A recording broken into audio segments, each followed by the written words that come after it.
আজকে হচ্ছে রান্না করছিলাম করলা ভাজি সকালবেলা। আমি তো আসলে একবারে রান্না করি, বারবার রান্না করি না। সকালে রান্না করছি। আর এই প্লেটটা দেখছেন, এই প্লেটটার কিন্তু একটা বিশেষত্ব আছে, ঠিক আছে?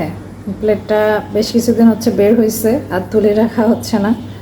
তো আমার ছেলে অবশ্য বেশিরভাগ ভাত খায়। এই প্লেটটা হচ্ছে আমার শাশুড়ির কেনা। আমার কাছে কিছু কিছু জিনিস আছে আমার শাশুড়ির, তো আজকে ভাবলাম যে আমি ভাত খাই। বিসমিল্লাহ।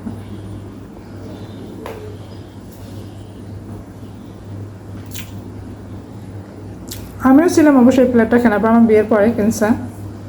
প্লেট ছিল না আসলে, মেলামাইন বা কাচের প্লেট ছিল না। আমি বিয়ের পরে যা দেখতাম যে আমার শাশুড়ির যে যা, মানে যা বলে না, মানে তার দেবরের বউ আর কি যা হয়, দেখতাম যে আমাদের বাড়ি থেকে কোনো গেস্ট আসলে, মানে বিশেষ করে আমাদের বাড়ি থেকে কোনো গেস্ট আসলে সে তার কাছে প্লেট ধার করে নিয়ে আসতো। তো একটা গ্লাস ভাঙার কারণে হয়তো বা কোনো একটা কথা বলছিল, এটা আমার কানে আসে। তারপর আমি ওই সময় মেসে ছিলাম, ইন্টার পড়ি। আমি কিন্তু ইন্টারমিডিয়েটে পড়ি আমার যখন বিয়ে হয়। তো পরে আমি নিয়ে গেছিলাম প্লেট গ্লাস কিনে। তো বাড়িতে যখন হাঁড়ি পাতিলাল আসে না, তখন আমি হচ্ছে এটা দেখি মেলামাইনে।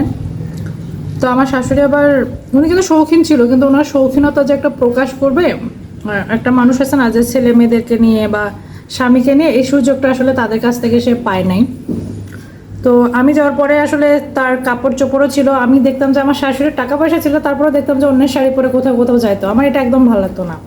পরে আমি কিনে দিতাম, বলতাম যে অন্যের শাড়ি কেন পরে, নিজের তো আছে। তারপর প্লেটটা কিনে, এই প্লেটগুলো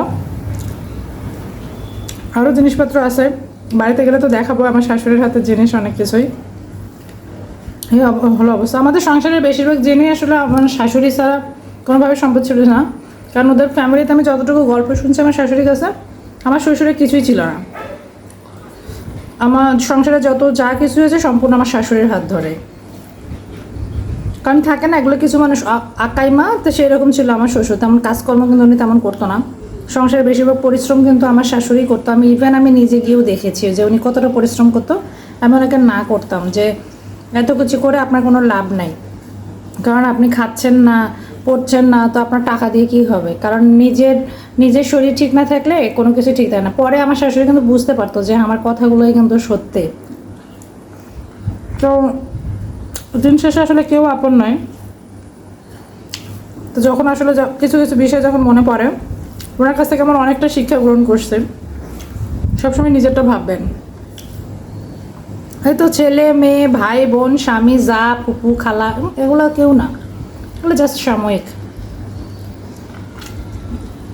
করলা ভাজিটা অনেক মজা হয়েছে, তো আমি খাই। সবাই ভালো থাকবেন। আর আমার শাশুড়ির প্লেট ভালো লাগতেছে খেতে। আল্লাহ।